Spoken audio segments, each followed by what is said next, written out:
이어서 간추린 소식입니다. 국민의힘과 정부가 내년도 예산안에 수입 안정보험 확대를 위한 예산을 반영하기로 했습니다. 공익직불제 면적직불금 단가 5% 인상을 위한 예산도 편성하기로 했습니다. 당정은 20일 국회에서 내년도 예산안 논의를 위한 당정협의회를 열고 이같이 의견을 모았다고 밝혔습니다. 이날 당정은 농산물 수급 안정을 위해 비축, 계약 재배 물량도 확대하겠다고 밝혔습니다. 아울러 소상공인 지원을 위해 내년도 온누리 상품권 발행 규모를 역대 최대인 5조 5천억 원 수준으로 늘리고 가맹 제한 업종을 현재 40종에서 28종으로 줄여 사용처를 확대하기로 했습니다. 농림축산식품부가 최근 페루에서 진행된 에이펙 식량안보 장관회의에 참석해 아시아 태평양 지역 국가들과 식량안보 협력 방안을 논의했다고 밝혔습니다. 이번 회의에서는 공급망 전 과정에서의 농식품 손실 및 폐기 감축이 주요 의제로 다뤄졌습니다. 회의에 참석한 회원국들은 국가 차원의 식량 손실 감축 노력과 공급망 주체 역량 강화 등의 내용이 담긴 식량 손실, 폐기 예방 및 감축 원칙을 채택했습니다. 이와 함께 지속 가능한 농업 증진 노력 등을 포함한 장관 공동 선언문도 발표했습니다. 최근 홍콩에서 열린 식품 박람회에서 110만 달러 규모의 임산물 수출 계약이 체결됐습니다. 2024 홍콩 식품 박람회는 홍콩 최대의 식품 박람회로 우리나라 임산물 수출 기업 6개 업체를 포함해 약 20여 개 국가가 참여했습니다. 산림청은 박람회에서 임산물 홍보관을 운영해 밤과 대추, 표고버섯 등을 전시하고 들기름, 곤드레국수 등 한국 임산물을 활용한 다양한 요리를 선보였습니다. 특히 국내 기업이 만든 곤드레국수는 뛰어난 맛과 간편함으로 소비자들의 입맛을 사로잡으며 세계 업체와 총 110만 달러 규모의 수출 계약을 체결하는 성과를 이뤘습니다. 산림청 관계자는 현지 소비자의 취향에 맞는 상품을 개발해 중화권 수출을 확대해 나가겠다고 말했습니다. 친환경 저탄소 농업을 채택한 전북 지역 농가들이 대폭 늘어난 것으로 파악됐습니다.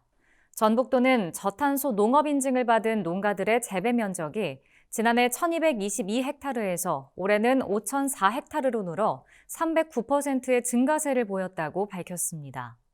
이는 전국 신청 면적의 27.5%를 차지하는 규모로 연말 인증 절차가 완료되면 전국 1위를 달성할 전망입니다. 저탄소 농축산물 인증 제도는 농산물 중 생산 과정에서 온실가스 배출을 줄인 농산물에 부여하는 국가 인증 제도입니다. 전북도는 농가당 수백만 원이 소요되는 저탄소 농산물 인증 비용을 전액 지원한 것이 인증 참여 농가 확대에 영향을 미친 것으로 보인다고 설명했습니다. 경상북도가 청년 농업인 육성을 위한 지원 사업 참여 대상자를 모집합니다. 지원 내용은 초보 청년농을 위한 멘토링, 청년농 창농 기반 구축, 농지 임대료 지원 등입니다. 사업 참여를 희망하는 청년은 경북도 누리집에 게시된 지침을 참고해 다음 달 6일까지 관련 서류를 거주지 시군 농정부서로 제출하면 됩니다. 사업 대상자는 신청 자격과 사업계획 타당성 등을 종합적으로 평가해 11월경 최종 확정될 예정입니다. 경북도 관계자는 다양한 지원 정책을 발판 삼아 청년농이 안정적으로 지역에 정착하길 기대한다고 말했습니다. 경기도 농촌인력지원센터가 외국인 계절 근로자를 대상으로 하는 상담 서비스를 이달 말까지 진행합니다. 외국인 계절 근로자 찾아가는 상담 서비스는 외국인 계절 근로자의 안정적인 근로 환경 개선과 이탈 방지를 위해 마련됐습니다.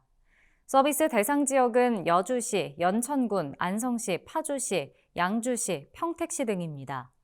경기도는 지난 12일부터 통역사와 함께 대상 지역 농가를 방문해 인권과 임금, 근로조건 등 근로 환경에 대한 상담을 진행 중이며 현재 70여 명의 계절 근로자가 상담을 마쳤습니다.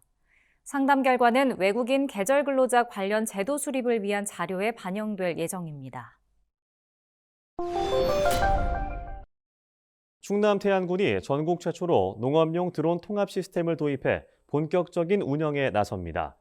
농업용 드론 통합 시스템은 항공 방제에 비행 기록 장치를 도입하는 것이 핵심입니다. 시스템 모니터로 방제 현황을 확인할 수 있어 균일한 약재 살포가 가능하고 집중 방제 등이 가능하다는 장점이 있습니다. 현재 태안군은 약 4천여 개 농가를 대상으로 벼병해충 항공 방제를 진행 중인데 통합 시스템을 활용할 경우 농가의 생산성 증대에 큰 보탬이 될 것으로 보입니다. 태안군 관계자는 고도화된 정밀 방제로 항공 방제의 효율성을 높이고 고령화된 농촌에 활기를 불어넣을 것으로 기대된다고 말했습니다. 경상남도가 전국체전 개막을 50여일 앞둔 가운데 전국체전의 개 폐회식 준비를 위한 중간 보고회를 열었습니다. 경남도는 제105회 전국체전 개최지로 선정됐는데 이는 2010년 진주시에서 열린 제91회 전국체전 이후로 14년 만입니다. 보고회에선 개 폐회식의 무대 연출 방향에 대한 내용이 주로 다뤄졌습니다. 경남도는 이번 체전의 개회식 슬로건을 미래로 타오르는 불꽃으로 정하고 지역 예술단체와 어린이 1,000여 명이 함께하는 퍼포먼스를 선보일 예정입니다. 한편 전국체전 개회식은 10월 11일에, 폐회식은 10월 17일에 김해 종합운동장에서 개최될 예정입니다.